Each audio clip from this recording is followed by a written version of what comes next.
At Wilson Learning, our approach to leadership development follows something that we call integrated leadership. And integrated leadership is all about the balance between what we consider to be a leader's essence and a leader's form. Form, as the word suggests, are the outward behaviors that you can observe from a person. What does a leader say? What do they do? How do they communicate? How are they perceived by the world around them in their actions? That is a leader's form. Essence is what happens on the inside. What are the different values, the beliefs, the principles that make you up as a human being and as a leader? That is a leader's essence. Integrated leadership is all about what we call congruence between a leader's form and a leader's essence. Does the outside genuinely seem to represent with authenticity what this person says is on the inside?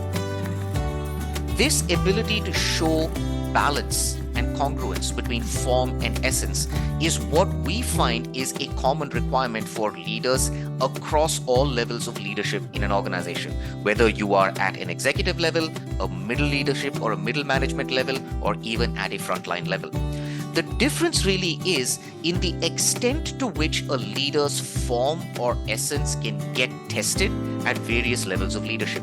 As you would imagine, at the frontline level, it's much more your form that as a leader you need to focus on, whereas essence is important, it tends not to get tested on as regular a basis as form.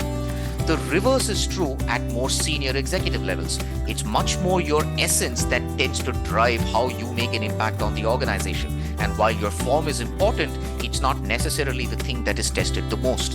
Whereas at a middle leadership level, you need to necessarily show a balance between your form and your essence at all times, because both tend to get tested at different circumstances and in different situations fairly equally. So the big question is, can you develop form? Absolutely. Most skills training and development workshops tend to focus on these: the way you talk, the way you act, the way you delegate, the way you set goals. Can essence be developed though? Well, yes and no. Can we tell you what your essence is or what it should be? No, that's a decision every leader has to make for themselves. But at Wilson Learning, we believe it is also important to develop a leader's ability to embody that essence as effectively as possible through their form and to demonstrate that congruence throughout their leadership journey. And that is something that we are able to do for our clients and for participants. And that, in essence, is how Wilson Learning looks at leadership development.